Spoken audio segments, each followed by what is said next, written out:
The first time King Jacob Lock's wolf saw his mate, she was telling a story to a pot of stew. It was well past midnight. Jacob was doing his final security sweep of the castle, a nightly ritual that had less to do with security and more to do with the fact that his wolf refused to sleep until every door had been checked, every corridor sniffed, every shadow personally interrogated. The wolf had opinions about perimeter integrity. Jacob had opinions about getting more than 4 hours of rest. The wolf was winning. He rounded the corner into the kitchen corridor and stopped dead. Jonah Wren, the pack's tail spinner, the woman who kept the Blackwood pack's entire oral history in her head like a living library, was standing over the massive hearth, stirring a pot of something that smelled like rosemary and poor life choices. She was also, apparently, performing for it. "And so the great wolf Callum said unto his beloved," Jonah intoned, her wooden spoon raised like a scepter, her voice pitched to a dramatic baritone. "I have crossed the Whispering Falls and slain the shadow bear, and brought you its pelt as proof of my devotion." "And do you know what Maren said?" She paused. The stew did not answer. She said, "Aldrich, that is a raccoon." She dissolved into her own laughter, a bright, unguarded sound that bounced off the stone walls. Then she began to sway, a loose, absent-minded movement, humming a tune that belonged to no song Jacob had ever heard. One hand still held the spoon.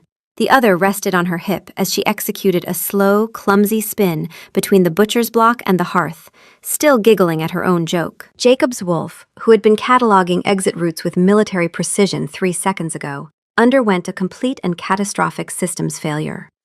"She is," the wolf began, and then stopped, which had never happened before in the entire recorded history of Jacob's consciousness. The wolf always had words, loud ones, in abundance. The silence lasted approximately 1.5 seconds, which was long enough for Jacob to experience genuine alarm. Then the wolf rebooted. "She is the most important thing that has ever happened, ever, in the history of happening. Look at the sway, look at the spin. She told the stew a story. The stew does not deserve her. We deserve her. We must learn the sway." Jacob, flattened against the doorframe like a man trying to become part of the architecture, watched Jonah execute another wobbly spin. She dipped the spoon into the pot, tasted it, made a face, and added more salt. Her dark hair was escaping its braid in approximately 40 directions. There was a smudge of ink on her jaw. She'd been writing again, transcribing the old stories into the leather-bound journals she kept in her quarters. She looked completely, devastatingly herself. "We must give her something," the wolf announced. "A gift. A tribute." "What about a rabbit? A freshly caught rabbit says I am a capable provider. And also, I noticed your sway, and it changed my entire molecular structure." "I am not giving the tail spinner a dead rabbit," Jacob muttered, and backed away before she could spot him. That night, sleep was a theoretical concept. Jacob lay in bed staring at the ceiling, while his wolf replayed the scene with the obsessive focus of a scholar analyzing a sacred text. The sway, the spin, the dip, the way her hips moved when she hummed, the way the firelight caught the ink stain on her jaw.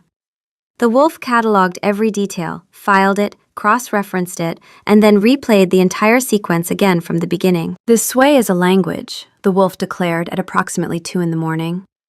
"It communicates something profound about the nature of joy. We must become fluent." "We are not becoming fluent in swaying," Jacob said to his dark bedroom. "We are going to sleep." "We are not." Jacob woke on 4 paws. The shift had happened somewhere between the wolf's 14th viewing of the sway and Jacob's consciousness giving up and leaving the building. One moment he was a man in a bed. The next he was a very large black wolf, standing on the manicured lawn of the royal gardens, the cool night air ruffling his fur, the moon hanging fat and silver above the castle towers. His wolf had waited for the human to fall asleep and then simply taken the wheel. Not violently, not as a seizure of control, but in the way a person's body sometimes walks to the kitchen for water while their mind is somewhere else entirely. Jacob had wanted to sway. His wolf had agreed. His body had resolved the dispute. The great black wolf planted its paws on the grass. It assessed the terrain. It remembered the sway, left, then right, a gentle undulation, a rhythm without music. It began. The movement was, objectively, terrible. A 300-pound wolf does not sway. It is not engineered for lateral oscillation. What Jacob's wolf produced was less a dance and more the visual equivalent of a very large, very serious pendulum that had recently received devastating personal news. Left, pause. Right, pause. Left again, with a slight overcorrection that nearly toppled it onto the rosebushes.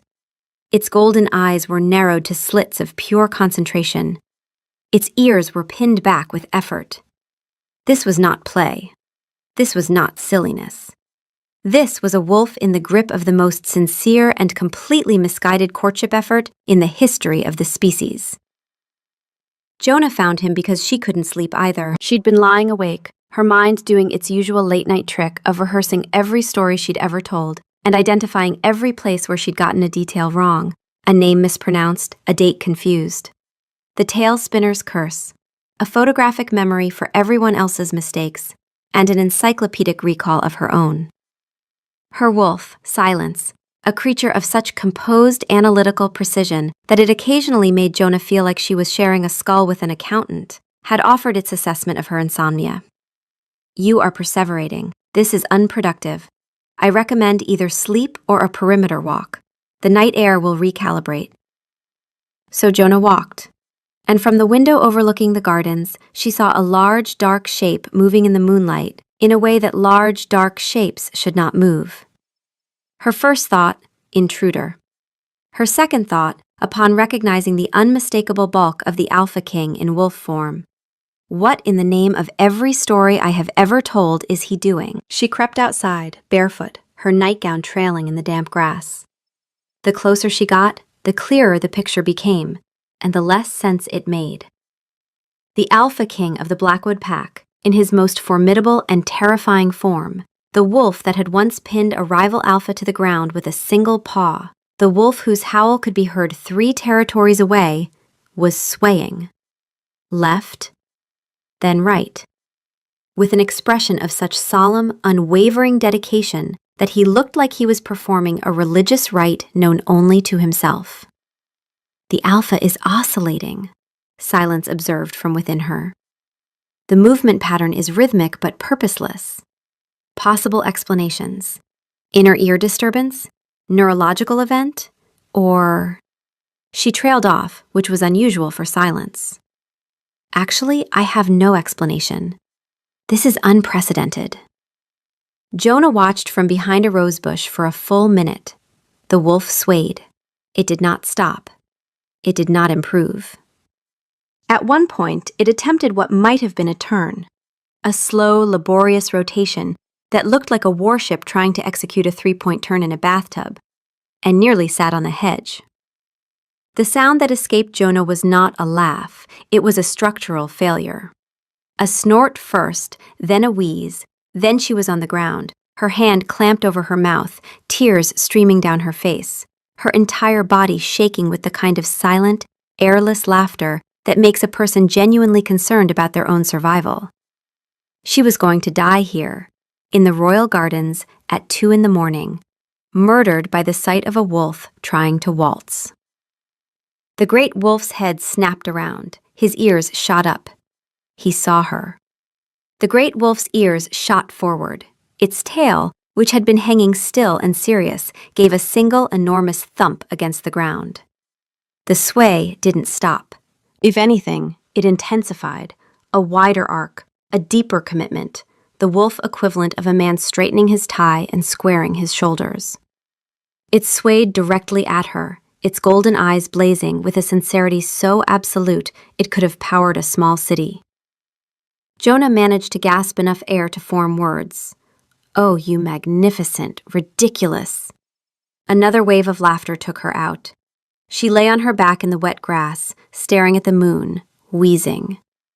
The most powerful wolf in the territory was standing over her, still swaying, his golden eyes filled with a sincerity so pure it was practically medicinal.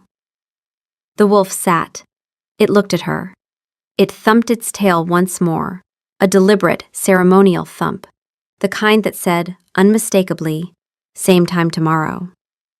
Then it stood, shook itself with immense dignity, and padded back toward the castle with the satisfied air of an artist who had just completed a masterwork. The next morning, in human form, the wolf would replay the entire scene with commentary. She witnessed the dance. She was overcome with emotion. This is clearly working. We shall perform it again tonight, and the next night, and every night until the heat death of the universe. It became their secret. Every night after the castle quieted and the guards settled into their posts, and the last candle was snuffed in the last corridor, Jonah would slip out to the gardens with a blanket and a cup of tea.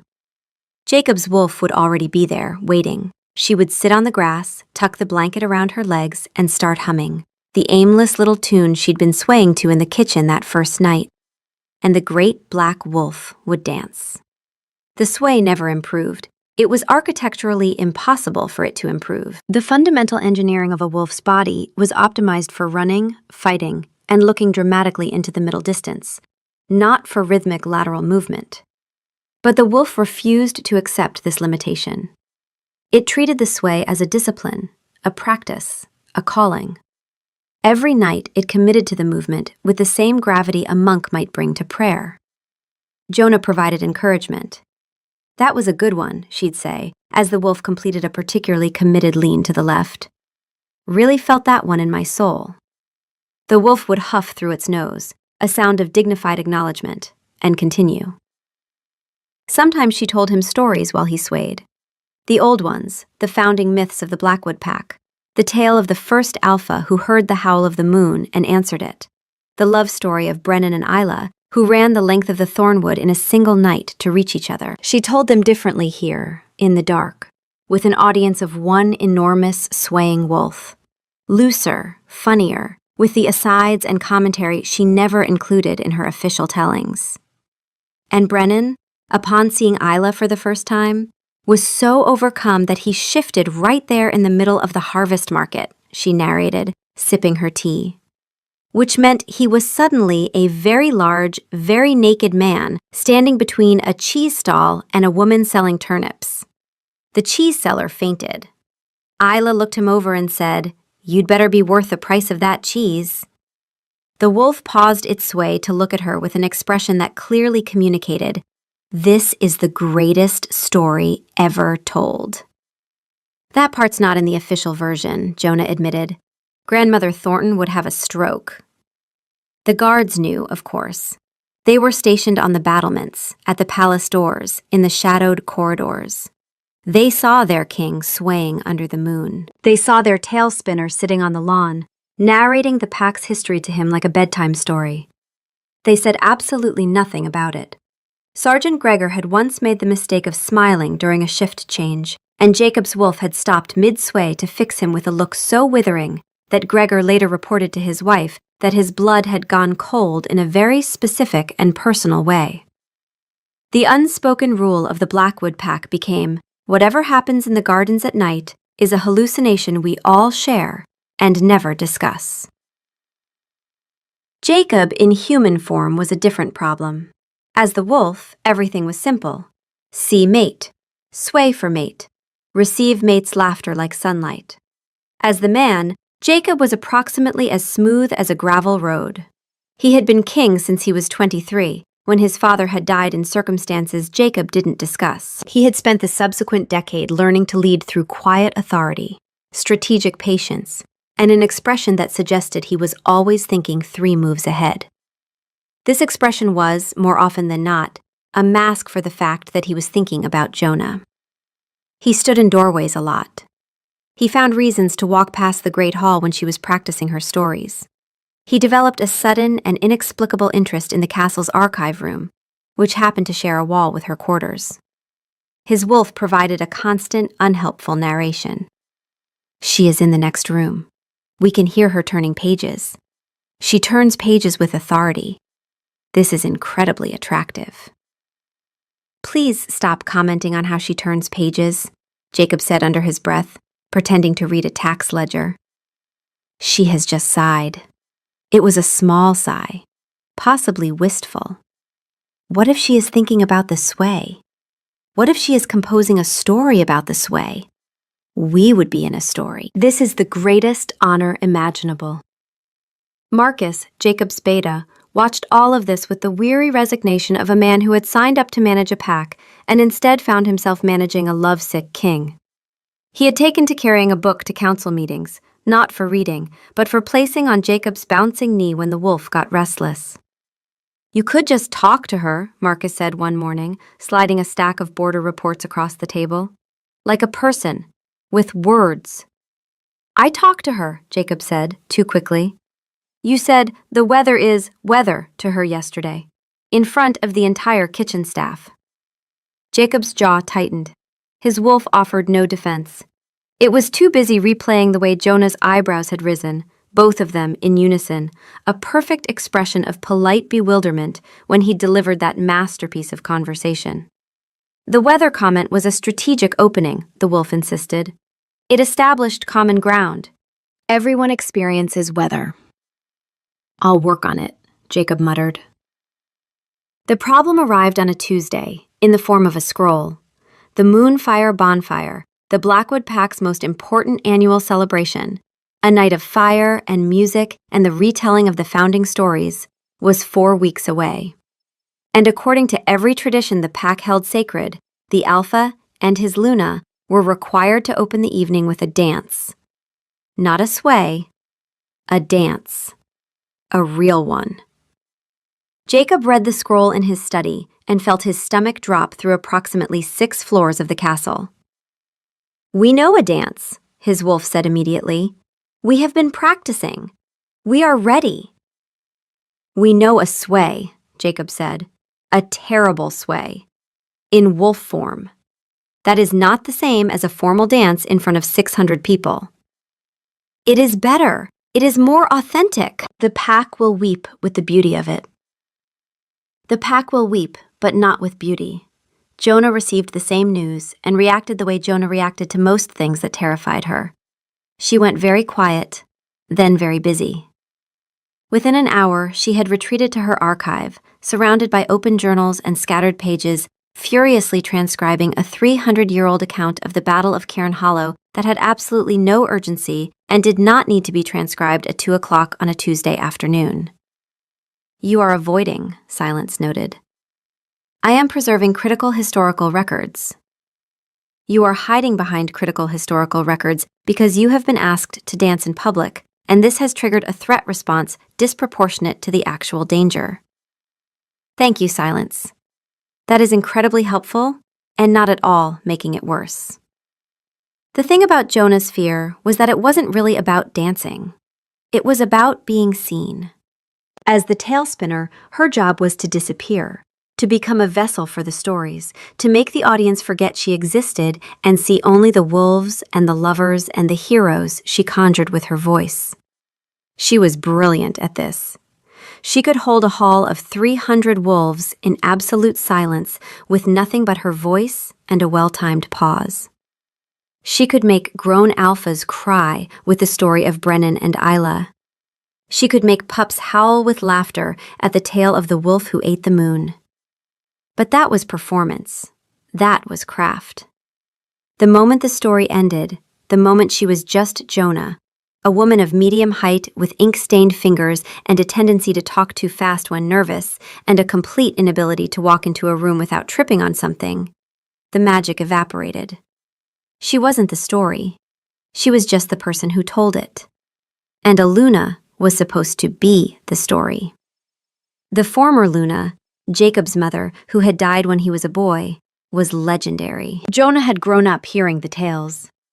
Elena Locke had been a woman of terrifying grace, a dancer whose feet seemed to barely touch the ground, a Luna who could silence a brawl with a glance and charm a rival alpha with a smile.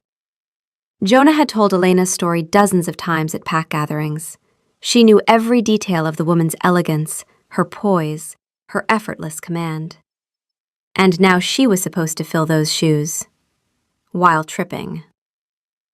Grandmother Thornton found her in the archive 3 days later. Grandmother Thornton was not actually anyone's grandmother. She was the pack's eldest female elder, a woman of 87 who had survived 3 alphas, 2 territory wars, and a legendary disagreement with a badger that had entered pack folklore. She wore her silver hair in a braid so tight it seemed to be holding her entire face in a state of permanent, mild disapproval. She was not unkind. She was simply from a generation that believed kindness and bluntness were the same thing. "You are the Luna now," Grandmother Thornton said, settling herself into the chair across from Jonah's desk with the slow deliberation of a woman who intended to stay until her point was made. "The Moonfire bonfire is in 3 weeks. You are expected to open the dancing." "Yes," Jonah said, her voice bright and hollow. "I'm aware." Elena Locke danced the opening reel with Alpha Thomas the year they took the Thornwood back from the Granite Jaw pack. The entire gathering wept. It was transcendent. "I've told that story," Jonah said, "many times. Telling it and living it are different things, dear." Grandmother Thornton's voice was not cruel, it was factual, the way you might tell someone the weather was cold. "You have a lovely voice. Everyone says so. But a Luna's role at the Moonfire is not to narrate, it is to embody. I'm sure you'll find your way." She patted Jonah's hand, rose with the creak of ancient joints, and left. Jonah sat very still for a long time after that. "She is not wrong," Silence offered carefully. "The role does require physical presence. However, her delivery lacked tact. I would rate it a 3 out of 10 for emotional intelligence." "She's right, though," Jonah whispered. "I tell other people's stories. That's all I do. I stand at the fire and I make everyone else's life sound extraordinary. I don't have my own." "This is factually inaccurate," Silence countered. "You are the mate of an Alpha King. Your life contains numerous extraordinary elements, not least of which is the nightly spectacle of said Alpha King swaying in the garden like a metronome with emotional problems." Jonah laughed, but it was a thin, fragile thing. The imposter syndrome wasn't new. It had lived in her chest since the day the bond had snapped into place between her and Jacob. A warmth, a pull, a rightness so profound it terrified her. And she'd looked at this enormous, serious man with his crown and his responsibilities and his wolf that could shatter stone with a howl and thought, there has been a mistake. She started skipping the garden. The first night, she told herself she was tired. The second, that she had transcriptions to finish. By the third night, Jacob's wolf was pacing the garden alone, its tail low, its ears flat. It tried to sway, but the movement kept drifting into a restless circling, nose to the ground, then up, scenting the air for something that wasn't there. It lay down in the spot where she usually sat, pressed its muzzle into the grass where her scent still lingered, and whined. Once. Low and long and completely involuntary. In the morning, back in human form, the wolf's distress translated to a relentless loop. The mate is not here. The mate has abandoned the dance. Something is wrong. Something is very, very wrong. Jacob tried. He tried in his way, which was to stand near her and hope proximity would communicate what his words could not. He showed up at the archive with a cup of tea he'd made himself, badly, with too much honey, because his wolf had insisted honey was romantic, and Jacob's understanding of tea preparation was largely theoretical. "I brought you tea," he said, placing it on her desk with the care of a man diffusing a bomb. Jonah looked at the cup, then at him, then at the cup again. "Thank you. That's very sweet." She took a sip and managed not to wince at what was essentially warm honey with a memory of tea. Literally. "The mate has accepted our offering," the wolf crowed. "The courtship advances. Next we should bring her something larger. A deer. A small horse." "About the Moonfire," Jacob started. Jonah's entire body tightened. It was subtle. A shift in her shoulders, a stillness in her hands. But Jacob's wolf read it like a headline. Distress. She is distressed. Something about the fire night is causing pain. Identify and eliminate the source of pain. Is it the fire? We can fight the fire." "I'm fine," Jonah said, the two most unconvincing words in the history of language. "I've been practicing. I asked Marcus to teach me the opening reel. He's been very patient." "Marcus is teaching you to dance?" "He only stepped on my foot 4 times yesterday. We're improving." Jacob felt something twist in his chest. Not jealousy. Marcus was his brother in all but blood, and the idea of him as a romantic rival was as absurd as the wolf's sway. It was something worse, the realization that Jonah was trying to be something she wasn't, and she was doing it because she thought she had to, because she thought being herself wasn't enough. "You don't have to learn the reel," he said quietly. "I'm the Luna, Jacob. The Luna opens the moonfire with a dance. Elena Locke was my mother, not my mate." The words came out rougher than he intended. His wolf, for once, was quiet, sensing the gravity of the moment. "I didn't choose my mother, Jonah. I chose you." She looked at him, and for a second he saw it, the raw, terrified thing underneath all her competence and humor and the armor of other people's stories. Then it was gone, shuttered behind a smile that didn't reach her eyes. "The tea is really lovely," she said. "Thank you." He left. He didn't know what else to do. The pack run was Jacob's idea, though he told himself it was routine. Every few weeks, the Blackwood pack ran together, a tradition older than the castle, older than the territory lines, older than memory. The entire pack shifted and ran the length of the thornwood under the moon. It was maintenance, communion, a collective exhale. Wolves who didn't run together stopped feeling like a pack. Jacob led from the front, as always. His wolf, massive, black, built like a small geological formation, set the pace. Around him the pack spread out through the trees, a river of fur and breath and pounding paws. Silver wolves, gray wolves, brown wolves, wolves with notched ears, and wolves barely old enough to keep up. They ran. His wolf should have been in its element. The run was everything it loved: speed, pack, the sharp, cold scent of pine and night air. But tonight, something was wrong. The rhythm was off. His stride kept hitching, his focus drifting. He'd surge ahead, then slow, then turn to look back toward the castle, ears pricked, nostrils flaring, searching for a scent that was miles away. Jonah rarely ran with the pack. She always said she'd slow everyone down, that her wolf was more of an indoor cat. It was a joke. It was also a wall. Beside him, Marcus's wolf, lean, gray, efficient, bumped his shoulder. A wordless check-in. "You okay?" Jacob's wolf huffed and ran harder. The trees blurred. The pack followed.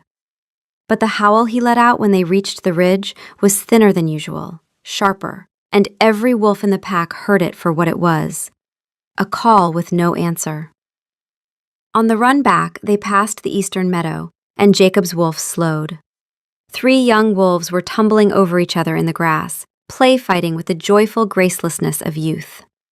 An older wolf, Nora, one of the pack's mothers, was sprawled nearby, watching them with the tolerant exhaustion of someone who had given up on dignity. One of the pups broke free and came bounding up to Jacob, skidding to a stop in front of the alpha's massive paws with the fearlessness of the very young. Jacob's wolf looked down at the pup. The pup looked up at Jacob's wolf. The pup's tail was a blur. The wolf lowered its enormous head and very gently bumped the pup's nose. The pup exploded with excitement, yipping and spinning in circles. Jacob's wolf watched it for a long moment, then turned its head back toward the castle. The longing in that look was so naked, so unguarded, that Marcus's wolf stopped running entirely. Later, back in human form, Jacob would understand what his wolf had felt in that meadow. Not a thought, a pull. The rightness of pack, the ease of belonging, and the ache of the one person who stood outside it, telling stories about a togetherness she didn't believe was hers. The shift back to human form came at the tree line, as it always did.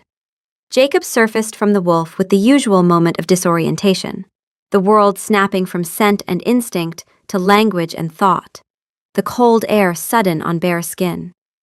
Marcus had left clothes for him as always. Jacob dressed in silence, staring toward the castle, where one window, the archive, still glowed with candlelight. He found her where he always found her, but this time it wasn't the kitchen or the archive. It was the great hall, in the dead of night, alone. She was standing in the center of the vast, dark room, where the Moonfire Bonfire's opening dance would take place in 10 days. No fire in the hearth, no candles lit, just moonlight through the high windows, falling in silver columns across the stone floor. She was trying to dance. It was painful to watch, not because she was bad, she wasn't, not really, but because every movement was borrowed. She was mimicking. A step here that she'd watched the younger wolves practice, a turn there that she'd seen in the reel Marcus had tried to teach her. Nothing was hers. She was wearing someone else's movements like an ill-fitting coat, and the frustration radiated off her like heat. She stopped, pressed her palms to her eyes, stood there in the moonlight, very still, for a long time. "I don't know how to be this," she said to the empty room. Jacob stepped out of the shadows. "Jonah." She startled, then recovered with the dignity of someone who had been caught talking to Stu, dancing alone, and now crying in a ballroom, and had decided that embarrassment was simply a permanent state of being. "How long have you been standing there?" "Long enough." "That's not reassuring." He walked toward her, his footsteps echoing in the vast space. "You're trying to learn the real." "I'm trying to not humiliate you in front of 600 wolves. There's a difference." "You couldn't humiliate me." "Jacob, I tripped over a flat floor yesterday, in front of Grandmother Thornton. She looked at me like I'd personally insulted gravity." A corner of his mouth twitched. "She made a joke about gravity," his wolf observed with reverence. "She is funny even when she is in pain. This is the most attractive quality in a mate. After the sway is first." "Sit down with me," Jacob said. "Why?" "Because I need to tell you something, and I can't do it while you're standing in the middle of a dance floor looking like you're about to fight it." They sat on the cold stone steps at the edge of the hall, side by side, close enough that Jonah could feel the warmth radiating off him. Wolves ran hot, and Jacob ran hotter than most, but not touching. The moonlight made everything silver and strange. "My father," Jacob said, and the word landed heavy, "was everything an alpha was supposed to be. Strong, decisive, certain. He never hesitated. He never questioned himself. He walked into every room like he already owned it, and every fight like he'd already won it." Jonah was quiet. She knew this story. She was the tale spinner. She knew every story, but she'd never heard Jacob tell it. The official version was a hero's death. The real version, she suspected, was something else. "There was a fissure in the northern ridge," Jacob continued, his voice dropping to something barely above a whisper. "Our scouts reported unusual movement from the Granite Jaw pack. One of the elders, a young man then, with more ambition than sense, presented a full tactical analysis, showing that the Granite Jaws were going to come through the ridge. He recommended pulling back, reinforcing, waiting. What did your father do? Called him a coward. Said maps were the coward's art. Said a real alpha trusted his gut." Jacob's hands were clasped between his knees, his knuckles white. "He led 30 wolves through the ridge to show strength. The Granite Jaws were waiting. They all died. Every one of them, my father included. The silence was enormous. I was 23, Jacob said. I became alpha on the same day I buried my father. And I have spent every single day since then terrified that I am him. That underneath every careful decision, every strategic pause, every moment of patience, I am just a man who is too certain and too blind, and who will get his people killed because he doesn't know how to doubt himself." He turned to look at her. In the moonlight, his golden eyes were raw, stripped of every layer of kingly composure. "That's why I freeze around you, Jonah. Not because I don't know what to say. Because you're the only person who makes me feel like I don't have to perform. And that terrifies me, because the last alpha who stopped performing got people killed." Jonah's breath caught. Her wolf was utterly still, a silence not of analysis, but of recognition. "I don't know how to dance," Jacob said. "I don't know how to be charming or graceful or any of the things a king is supposed to be in public. I know how to make decisions that keep people alive and how to sway badly in a garden at 2 in the morning. That's it. That's my entire range." She stared at him, this enormous, powerful, terrifying man who had just told her that his greatest fear was the same as hers, not being enough. "Jacob," she said, her voice cracking, "I tell stories about great wolves and legendary mates for a living. I stand at the fire and I make other people's love sound transcendent. And then I go back to my room and I can't. I don't know how to be inside my own story. I know every word of how Elena Locke danced at the Moonfire. I've told it 100 times. I've made people weep with it. And I can't do it. I can't be her. I'm just the woman who tells the story, not the woman in it." Her voice broke on the last word, and the tears she'd been holding for weeks finally spilled over. "I'm not a Luna, Jacob. I'm a narrator. I stand outside the story and make it beautiful for everyone else. That's my gift. That's all I am." Jacob reached out. His hand, rough, warm, slightly trembling, cupped her face. His thumb traced the track of a tear across her cheek, catching it at the curve of her jaw where the ink stain always lived. "You are the story," he said. "You are every story. You are the reason the pack remembers who they are. You think you stand outside? Jonah, you are the thread that holds every one of us together. Without your voice, we are just wolves in a dark wood. You give us our past, our meaning, our—" He stopped, struggling for the word. "The word is everything," his wolf supplied, its voice for once barely above a whisper. "The word is everything.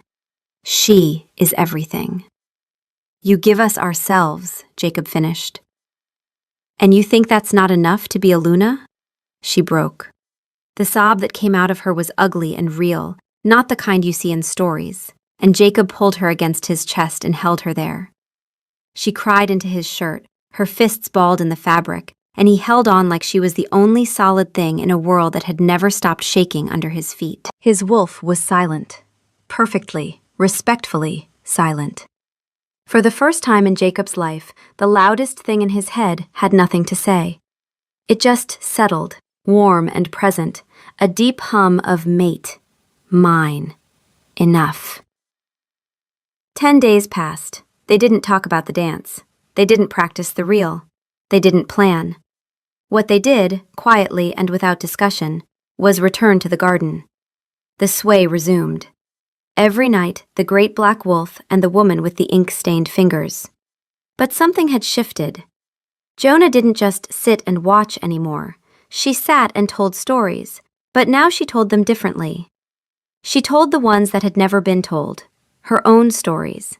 "The first time I told a story to the whole pack," she said one night, her tea steaming in the cool air, her back against the oak tree. "I was 11. It was the midsummer gathering. I was supposed to tell the story of the first hunt. I got up in front of 400 wolves and opened my mouth, and absolutely nothing came out." The wolf paused its sway, one ear cocked toward her. "I stood there for what felt like an hour. It was probably 10 seconds. And then my mother, who was sitting in the front row, said very loudly, 'Jonah, if you're going to stand there with your mouth open, at least catch some flies and make yourself useful.'" The wolf huffed, a laugh. Everyone laughed. And the laughing broke the fear. "I started the story, and I've never stopped." She paused. "But I've never stopped being afraid either. Every time I stand up, for a second, I'm 11 again. Mouth open, nothing coming out." She looked at the wolf, at his great golden eyes watching her with an attention so focused it was almost physical. "That's not in any of the stories I tell. The tail spinner is supposed to be invisible. You don't hear about her stage fright. You hear about the wolves." The wolf swayed, left, then right, slowly, like a heartbeat made visible. You know what your problem is? Jonah said, a smile creeping back. You've never cared about being invisible. You sway like the entire world is watching, and you want them to see. We do, the wolf agreed. We have nothing to hide. The sway is honest. The sway is truth. The sway is... Still terrible, Jonah finished, and the wolf's tail thumped once hard against the ground. Affirmative. The night of the Moonfire bonfire arrived like a held breath. The great hall was transformed. 3 massive bonfires roared in the stone-lined pits, sending columns of flame and sparks toward the vaulted ceiling. Every surface was draped in garlands of thornflower and juniper. The scent was overwhelming, wood smoke and pine resin, and the collective warmth of 600 wolves packed into one ancient hall. Torches lined the walls. The fiddlers were tuning. The drums were waiting. Jonah stood backstage, if you could call the corridor behind the Great Hall's main entrance a backstage, and contemplated the merits of simply running away and living in the woods forever. She was dressed in the traditional Luna's gown, a deep green dress that someone with more confidence would have looked stunning in. On Jonah, it fit like a costume she'd borrowed from a better cast production of her own life. You look fine, Silence offered. The dress is well constructed. Your heart rate, however, suggests you are being pursued by a predator. This is inaccurate. My heart rate is appropriate to the situation. The situation is a party. The situation is 600 wolves watching me prove I'm not worthy of... Incorrect framing. You are applying a narrative structure to a social event. This is a professional hazard of your occupation. Jonah let out a laugh that was 90% panic. She pressed her back against the cold stone wall and closed her eyes. Jacob found her there. He was dressed formally, which meant he looked like a man who had been stuffed into nice clothes against his will and was enduring it with the same stoic resolve he brought to border disputes. His hair had been combed, which just made it look like it was planning its escape. You look, he started. She looks like moonlight and stories and the reason we exist, the wolf supplied. Really good, Jacob finished, and immediately wanted to walk into the nearest bonfire.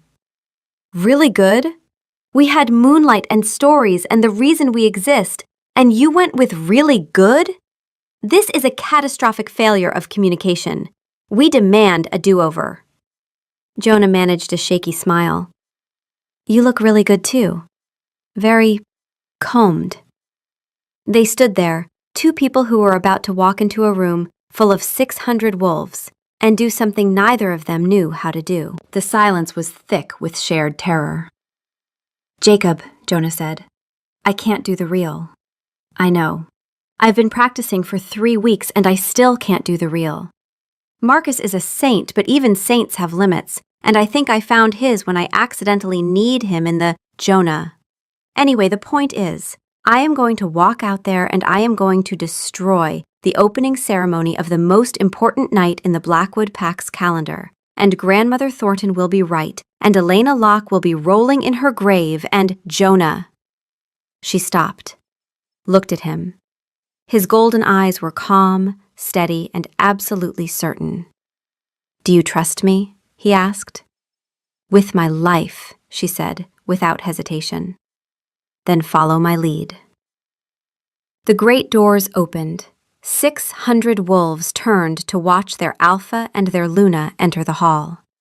The drums began, a slow, ceremonial rhythm that had opened every moonfire since the founding of the pack. The bonfires crackled. The hall was silent, except for the beat. Jacob led Jonah to the center of the floor. Her hand was in his, and she was gripping it with a force that suggested she was either deeply in love or trying to break his fingers. Both, possibly.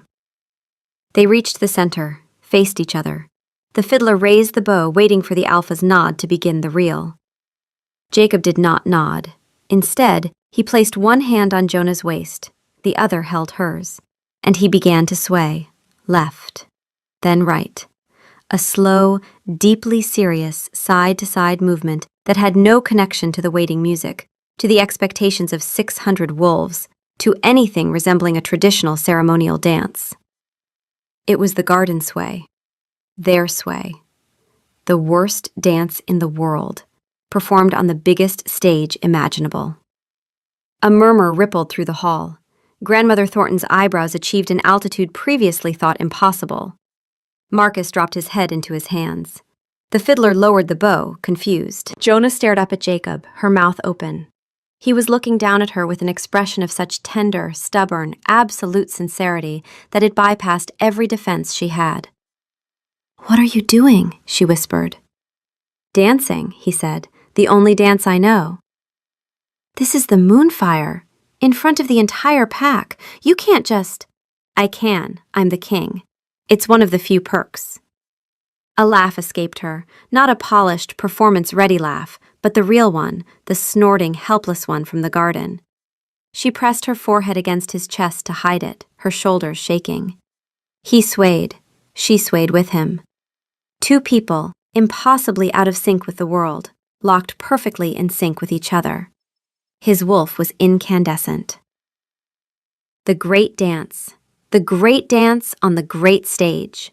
We are performing the great dance, and the mate is laughing, and the whole pack is watching, and this is the single greatest moment in the entire history of wolf civilization. I want this carved in stone. I want songs written. I want... And then Jonah did something unexpected. She stepped back. Not away, just far enough to look at him, and then to look at the crowd. 600 wolves, watching, confused, some smiling, some bewildered, all waiting. The tailspinner saw her audience, and the tailspinner began to speak. "Once," Jonah said, her voice carrying through the hall with the effortless projection of a woman who had been filling rooms with stories since she was 11 years old, "there was a wolf who couldn't dance." The hall went quiet. Not the confused silence of moments before, the deep, attentive silence she commanded every time she opened a story. Even the bonfires seemed to soften their crackle. "He was the biggest wolf in the territory," she continued, still swaying gently with Jacob, her hand still in his. "The strongest, the most feared. His howl could be heard 3 territories away, and he could not dance." She looked up at Jacob, a smile playing at the corners of her mouth. He looked back at her, and she could see the moment he understood what she was doing. One night, this wolf saw a woman, a foolish woman, who talked to stew and tripped on flat surfaces and believed she was nobody's idea of extraordinary. He saw her sway, and his wolf, who had never in his entire life been at a loss for words, went completely and utterly silent. A low ripple of laughter moved through the hall. Jacob's ears turned red. "So the wolf did what wolves do," Jonah said. "He tried to learn. He went to the garden in the dead of night and he practiced, and it was..." She paused, and the pause was perfect, the timing of a master storyteller. It was the worst thing anyone has ever seen. The laughter was louder now, genuine, the kind of laughter that comes from recognition, from delight. The woman found him there. She laughed so hard she fell over. And then she came back the next night, and the next, and every night after that. Because the thing about this terrible, terrible dance was that it was honest. It wasn't trying to be beautiful. It wasn't performing. It was just a wolf, swaying in the moonlight, saying the only thing he knew how to say. "I am here. I see you. You are worth this ridiculous, undignified, magnificent effort." Jonah's voice softened. The hall was utterly still. And the woman, the one who told everyone else's stories because she didn't think she had one of her own, realized she'd been wrong. She was in a story. The best story she'd ever told. She just hadn't recognized it because it didn't look like the ones she knew. It wasn't graceful. It wasn't grand. It was 2 people, swaying badly, in the dark, too afraid of not being enough to realize they were already everything. She looked at Jacob. His golden eyes were bright with something she'd never seen there before. Not the guarded intensity of the king, not the awkward stiffness of the man who said the weather is weather. Something open, something released. "So," Jonah said, turning back to the pack. her voice rising with a warmth that filled every corner of the ancient hall. "If you came here tonight expecting a graceful opening dance from your Alpha and your Luna," she grinned, "I'm sorry, you're getting the sway." She took Jacob's hand. He pulled her close. They swayed. And a sound rose from the hall, not a polite smattering of applause, but a roar. A genuine, joyful, foot-stomping, table-pounding roar of 600 wolves who had just been given the most unexpected, most honest, most deeply silly gift their Alpha and Luna could have offered. Grandmother Thornton, from her seat of honor, watched the spectacle with an expression that moved incrementally from disapproval to bewilderment to something that, if you were feeling generous, you might have called the early stages of a smile. Her wolf, ancient and dignified, observed, "This is irregular," and then, after a pause, "but effective." The fiddler, ever adaptable, began to play. Not the reel, but a slow, simple melody that matched the rhythm of the sway. The drums picked up a gentle swaying beat, and then, one by one, the pack rose. Marcus was first, because Marcus was always first when it mattered. He stood, walked to the dance floor, and began to sway. Badly, generously, with the wholehearted commitment of a man who loved his Alpha like a brother. Nora joined him. Then Sergeant Gregor, whose sway was so wooden it looked like physical therapy. Then a pair of young wolves who had been giggling in the corner. Then entire tables. Then the whole hall. 600 wolves swaying. Left, then right. Out of time with the music. Out of step with each other, completely, joyfully, together. Jacob looked down at Jonah, who was crying and laughing at the same time, her face pressed against his chest, her tears making a small, dark patch on his shirt. "You told our story," he said, his voice rough. "It's a good story," she said. "Someone had to tell it." "You're a terrible dancer." She tilted her head back, grinning through her tears. "I learned from the best. My wolf learned from watching you through a kitchen doorway." His arms tightened around her, and his voice dropped to something only she could hear, low, certain, the voice of a man who had spent 10 years being afraid and had just, in this moment, stopped. And he's never going to stop. They swayed. The pack swayed with them. Grandmother Thornton, who had not swayed since 1974, was observed by multiple witnesses to move her left shoulder approximately 1 inch to the right before catching herself and pretending it hadn't happened.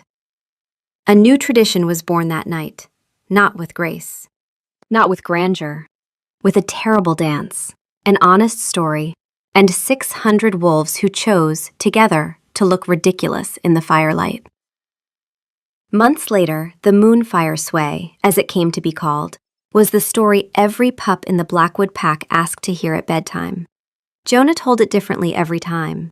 Sometimes it was a comedy, with Jacob's wolf's inner monologue expanded to such absurd proportions that the pups howled with laughter. Sometimes it was a love story, soft and warm, that made the older wolves go quiet. Sometimes, when the night was cold and the fire was low, she told the true version, the one about two people who were afraid of not being enough, who found each other in a dark garden, and who discovered that the worst dance in the world was the most honest thing either of them had ever done. Jacob still swayed, every night in the garden on 4 enormous paws. Jonah still watched, still hummed, still told him stories while he rocked gently under the moon.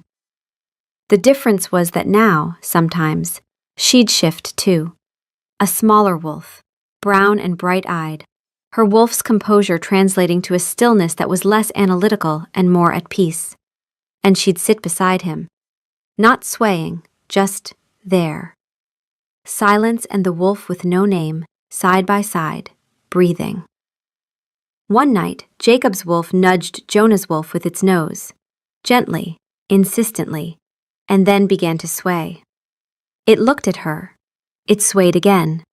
It looked at her again. The message was unmistakable. Your turn.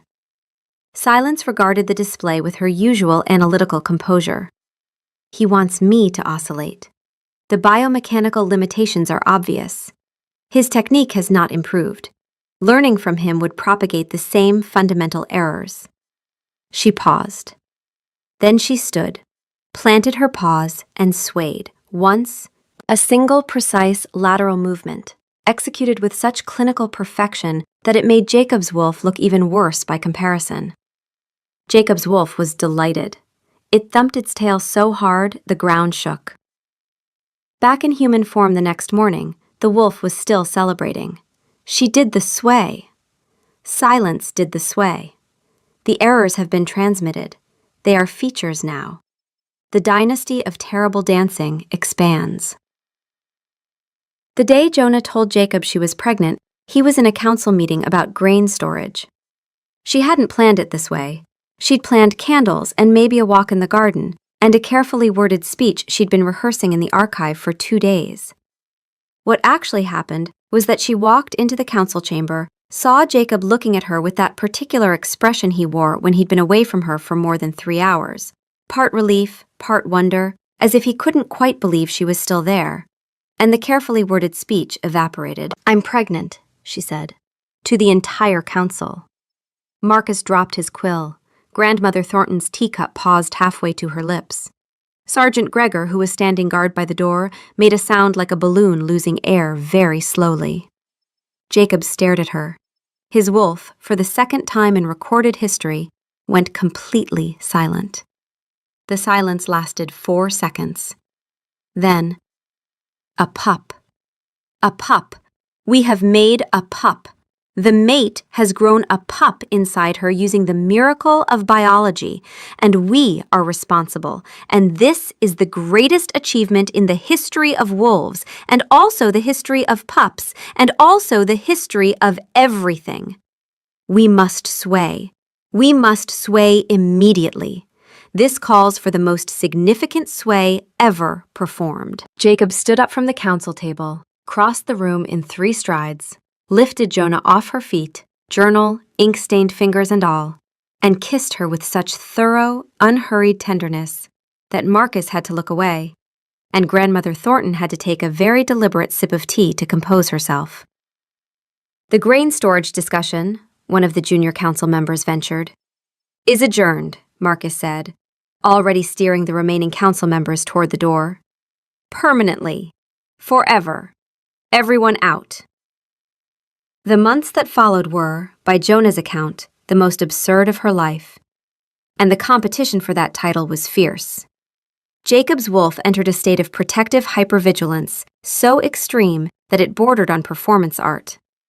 Every creak of the castle was a potential threat. Every draft was a conspiracy against the pup's comfort. When Jonah sneezed once, Jacob materialized in the doorway of her archive so fast she was fairly certain he had broken several laws of physics. "I'm fine," she said. "It was a sneeze. Dust. From a book. From the 14th century. The book attacked the mate. The book is a threat. We should destroy the book." "We are not destroying a 400-year-old manuscript because it made me sneeze." "We could destroy it a little." Silence, who had been running a calm biological assessment in the background for the entire pregnancy, offered her perspective. The sneeze was histamine-related and presented 0 risk to the developing pup. The alpha's response, however, is elevating the Luna's cortisol, which is counterproductive.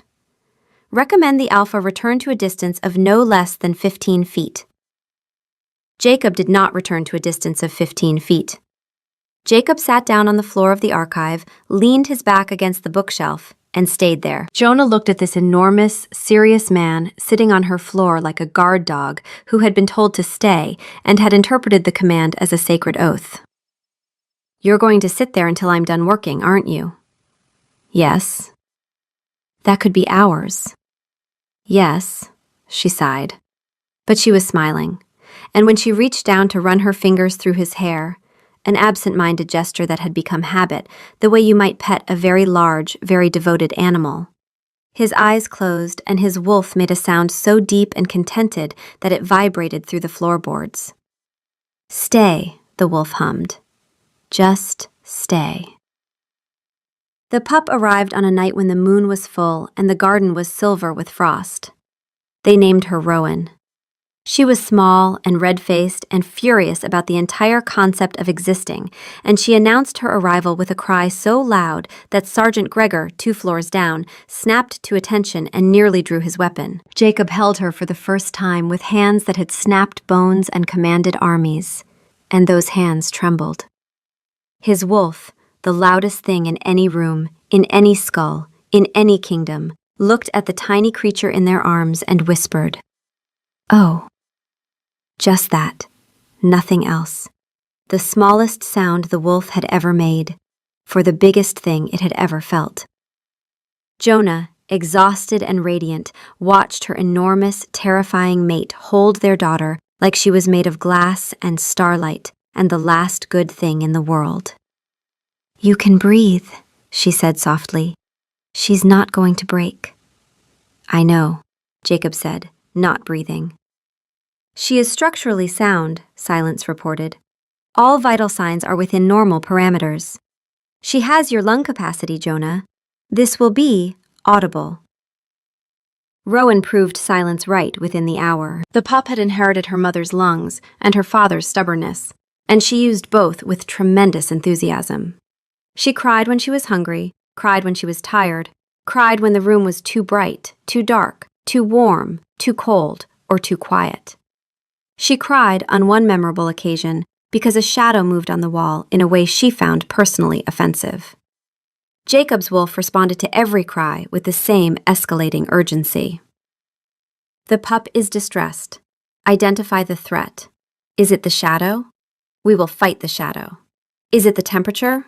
We will negotiate with the temperature. "You cannot fight a shadow," Jonah said at 3 a.m, Rowan screaming in her arms, both of them cross-eyed with exhaustion. "We can try." But it was the sway that saved them. Rowan was 3 weeks old and had not, as far as either parent could tell, slept for more than 40 consecutive minutes since birth.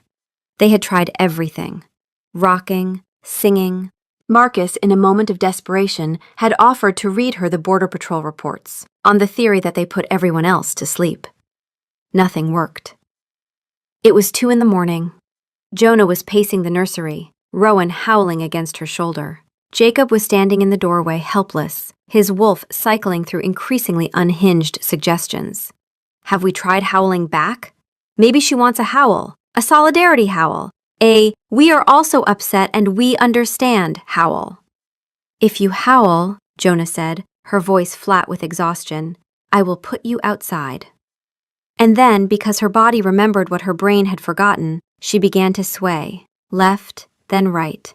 The same aimless, gentle, side-to-side movement she'd been doing the night Jacob's wolf first saw her. Not a performance, not a technique, just her body moving the way it moved when she wasn't thinking. When she was stirring a pot, or humming a tune, or standing at the fire, lost in a story. Rowan's crying hitched, stuttered, faded to a whimper, then a sigh, then nothing. The sudden silence was so profound that Jonah was briefly afraid something had gone wrong. She looked down. Rowan was asleep. Truly, deeply, miraculously asleep. Her tiny fist curled against Jonah's collarbone, her breathing slow and even. Jonah looked at Jacob. Jacob looked at Jonah. "Don't stop," he whispered, as though she were diffusing a bomb. She didn't stop. She swayed, barely breathing, for 20 minutes, until she was certain the sleep had taken hold. Then she lowered Rowan into the crib with the exquisite care of a woman handling nitroglycerin, backed away 1 centimeter at a time, and collapsed into Jacob's arms. "The sway," she breathed. It was the sway. His wolf was beside itself. The sway, the sacred sway. It has powers. We always knew it had powers. It is not just a dance. It is a force of nature. It cures all ailments. It conquers all foes. It defeats infant insomnia, which is the most dangerous foe of all. From that night on, the sway was no longer just theirs. It was the family's. Jacob would come home from council meetings to find Jonah swaying slowly around the nursery. Rowan drowsy against her chest, humming the little tune that had started everything. He'd step in behind her, wrap his arms around them both, and sway with them. 3 bodies, 1 rhythm, the worst dance in the world, and the only lullaby that worked. Rowan's first shift came early, far earlier than anyone expected. She was 8 months old, sitting on a blanket in the garden while Jonah told her a story. It was a warm evening, the kind where the light turned everything gold, and Jacob was sitting nearby, pretending to read reports, but actually watching his daughter try to eat her own foot. "The pup is attempting to consume her extremity," Silence noted. "This is developmentally normal, but nutritionally pointless." Jonah was midway through a simplified version of Brennan and Isla, and Brennan said, "I will cross the big forest to find you," and Isla said, "You'd better bring snacks," when Rowan sneezed and shifted. One moment, a baby.